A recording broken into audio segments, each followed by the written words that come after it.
আমরা কমিটমেন্ট দিতে চাই যে যেদিন আমাদের সরকার গঠিত হবে,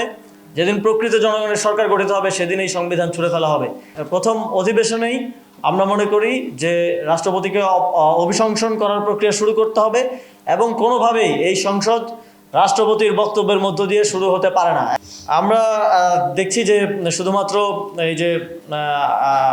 আদালতে যাওয়া এবং সিলেক্টিভ সংস্কার করা এবং সংবিধান সংস্কারটাকে এক ধরনের সংশোধনীর মধ্যে নিয়ে আসার মাধ্যমে ৭২-এর সংবিধানকে রক্ষা করার এক ধরনের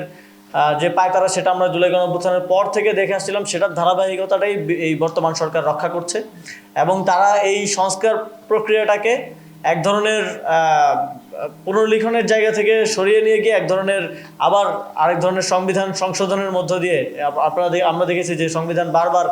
কাটাছেঁড়া হয়েছে, বিভিন্ন সময়ে বিভিন্ন দলীয় এজেন্ডা বাস্তবায়নের জন্য কাটাছেঁড়া হয়েছে। সেই প্রক্রিয়ার মধ্যেই বর্তমান সরকার আবার ঢুকে যাচ্ছে এবং তারা তাদের সিলেক্টিভ এবং তাদের যেগুলো পছন্দ ওই সংস্কারগুলো করার মধ্য দিয়ে আবার সংবিধানের কাটাছেঁড়া করার দিয়ে গিয়েছে, যেখানে আমরা একটা সুন্দর পুনর্লিখিত সংবিধানে পৌঁছাতে পারতাম এই জুলাই সনদের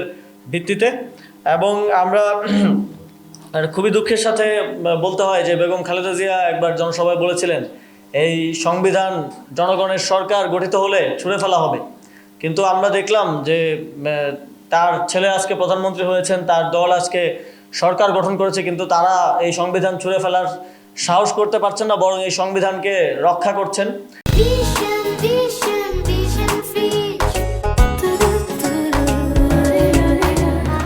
তো আমরা আমাদের জায়গা থেকে তাহলে বলতে চাই, বেগম খালেদা জিয়ার কথা অনুযায়ী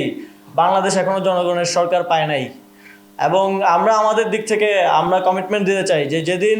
আমাদের সরকার গঠিত হবে,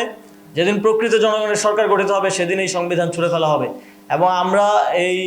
গণঅভ্যুত্থান এবং বাংলাদেশের মানুষের যে দীর্ঘ লড়াই, একটা কাঠামোগত জায়গায় বাংলাদেশকে সুন্দর জায়গায় নিয়ে যাওয়ার জন্য সংস্কারের মাধ্যমে সেইটা বাস্তবায়নের জন্য আমাদের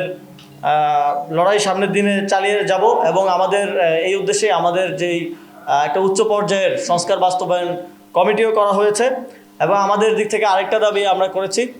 যে বিভিন্ন কারণ, বিভিন্ন অজুহাত দেখিয়ে সাংবিধানিক ধারাবাহিকতার কথা বলে, স্থিতিশীলতার কথা বলে শেখ হাসিনার উচ্ছিষ্ট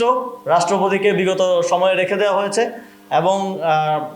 এক ধরনের রাজনৈতিক চাপে আমরা দেখেছি যে রাষ্ট্রপতির একটা বক্তব্যে আমরা দেখলাম যে সেখানে তিনি স্পষ্টই বলছেন যে যখন তাকে অপসারণের প্রক্রিয়া শুরু হয় তখন বিএনপির উচ্চ পর্যায় থেকে তাকে রক্ষা করা হয়েছে। তো হাসিনার যিনি একটা বক্তব্য উনি বলেছিলেন যে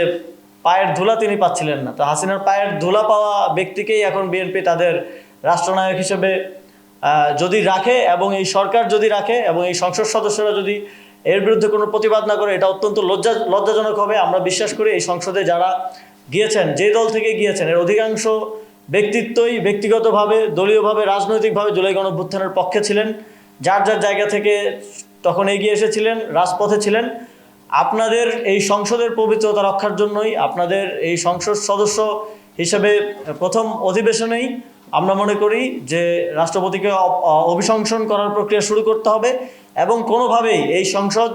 রাষ্ট্রপতির বক্তব্যের মধ্য দিয়ে শুরু হতে পারে না। এবং যদি তা শুরু হয়, আমরা বাংলাদেশের জনগণের পক্ষ থেকে এবং আমরা সকলে ৩০০ জনের ৩০০ জন সংসদ সদস্যকেই প্রশ্নবিদ্ধ করব এবং ৩০০ জন সংসদ সদস্যকে এটার জবাব দিতে হবে এবং আমাদের সংসদ সদস্যরা সেখানে তাদের বক্তব্য রাখবেন এবং আমরা প্রত্যাশা করব যে আপনারা যারা জনগণের রায় নিয়ে নির্বাচিত হয়েছেন, তারা এই ফ্যাসিবাদের সর্বশেষ উচ্ছিষ্ট রাষ্ট্রপতির বক্তব্যের মধ্য দিয়ে আপনাদের প্রথম অধিবেশন শুরু করার মধ্য দিয়ে কলঙ্কিত হবেন না।